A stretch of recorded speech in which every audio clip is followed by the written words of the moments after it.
દ્વારકા જિલ્લા ક્રાઇમ બ્રાન્ચને મળી મોટી સફળતા। દેવભૂમિ દ્વારકા એલસીબીએ નાયરા કંપનીમાંથી જીએચસીએલ સૂત્રાપાડા કંપની સુધી જતા પેટકોકમાં થયેલા ભેળસેળ કૌભાંડનો પર્દાફાશ કર્યો છે। ગુપ્ત માહિતીના આધારે પોલીસ ઇન્સ્પેક્ટર કે ગોહિલના માર્ગદર્શન હેઠળ ખંભાળિયા જીઆઈડીસી વિસ્તારમાં સિદ્ધનાથ ઇન્ડસ્ટ્રીઝ પર છાપો મારવામાં આવ્યો, જ્યાં પેટકોકમાં નીચી ગુણવત્તાનો કોલસો ભેળવી જીએચસીએલ સુધી મોકલાતો હોવાનું સામે આવ્યું। આ કૌભાંડમાં 8 જેટલા આરોપીઓ ઝડપાયા છે, જે ટ્રક દીઠ લાખથી વધુ નફો કમાતા હતા। એલસીબીએ ₹67 લાખથી વધુનો મુદ્દામાલ કબજે કર્યો છે, જેમાં પેટકોક, કોલસો, ટ્રક અને મોબાઈલ ફોન્સનો સમાવેશ થાય છે। આ કામગીરી પીએસઆઈ SS ચૌહાણ અને ટીમે એસપી જયરાજસિંહ વાડા તથા આઈજી અશોક કુમાર યાદવના માર્ગદર્શન હેઠળ કરી હતી। દ્વારકા પોલીસે સ્પષ્ટ સંદેશ આપ્યો છે, ઉદ્યોગ ક્ષેત્રમાં ગેરકાયદે ધંધો સહન નહીં થાય। રિપોર્ટર ઘનશ્યામસિંહ વાઢેર, દેવભૂમિ દ્વારકા। દેવભૂમિ દ્વારકા જિલ્લા ખાતે જે નાયરા કંપની આવેલી છે, ત્યાંથી સૂત્રાપાડા ગીર સોમનાથ ખાતે જીએચસીએલ કંપની આવેલી છે। આના અંતર્ગત જે પેટકોક છે તેનું એક ટ્રાન્સપોર્ટનું કૌભાંડ એલસીબી શાખા દેવભૂમિ દ્વારકા જિલ્લાના દ્વારા બહાર પાડવામાં આવ્યું છે। આ જે ઇસ્યુ છે એ રીતનો છે કે જે ભેળસેળ પેટકોક જે ટ્રાન્સપોર્ટ કરવામાં આવે છે તેમાં સિદ્ધનાથ ઇન્ડસ્ટ્રીઝ જે કંચનપુર જીઆઈડીસી ખંભાળિયા ખાતે આવેલી છે, તેમના દ્વારા જે પેટકોક છે તેમાં લો ગ્રેડનો જે કોલ છે તેને ભેળસેળ કરી અને લાખો રૂપિયાનું કૌભાંડ આચરવામાં આવેલું છે। આમાં જે બાતમી હતી એ અમારા એલસીબીના એએસઆઈ સજુભાઈ જાડેજા, દાડુભાઈ જોગલ તથા હેડ કોન્સ્ટેબલ ખીમાભાઈ કરમુ, સહદેવસિંહ જાડેજા તેમને એક બાતમી મળી હતી।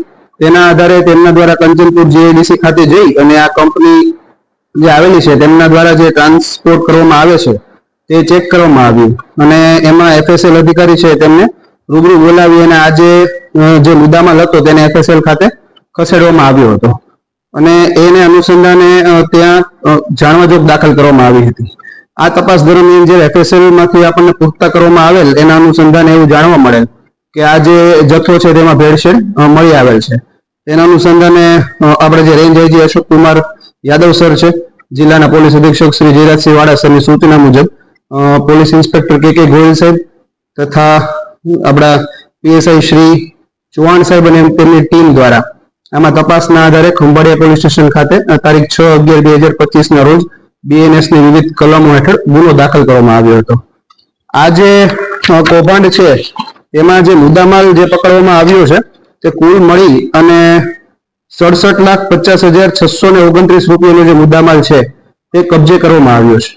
આ જે મુદ્દામાલ છે તેમાં વિવિધ પ્રકારની જે મશીનરી છે, લો ગ્રેડ રફ કોલસો છે, પેટકોકના અલગ અલગ જથ્થા છે, તદુપરાંત જે લોડર અને 5 ટ્રકો છે, સીસીટીવી કેમેરા છે અને 4 મોબાઈલ નંગ છે, આ શામેલ છે। આ જે ગુનો દાખલ કરવામાં આવ્યો છે એમાં કુલ મળીને 8 આરોપીઓ છે, જેમાં જે દિલીપભાઈ ઓડેદરા કરીને જે છે એ આમાં મુખ્ય સૂત્રધાર છે એવું જણાય આવે છે। તે આકાશ ટ્રાન્સપોર્ટ છે તેમના માલિક છે। 5 કુલ ડ્રાઈવરોને અટક કરવામાં આવી છે। તદુપરાંત ભાવિક કણઝારિયા કરીને છે જે સિદ્ધનાથ ઇન્ડસ્ટ્રીઝ છે તેમના માલિક છે, તેના વહીવટકર્તા છે। આમાં જે હકીકત છે એવી હતી કે જે ટ્રાન્સપોર્ટનો જે કોન્ટ્રાક્ટ છે તે પેટામાં આપવામાં આવ્યો હતો સિદ્ધનાથ ઇન્ડસ્ટ્રીઝને। સિદ્ધનાથ ઇન્ડસ્ટ્રીઝ દ્વારા જે પેટકોક છે તેને લો ગ્રેડના કોલસા સાથે ભેળસેળ કરવામાં આવતી હતી અને એ જે માલ છે જીએચસીએલ માં તેમના દ્વારા આપવામાં આવતો હતો।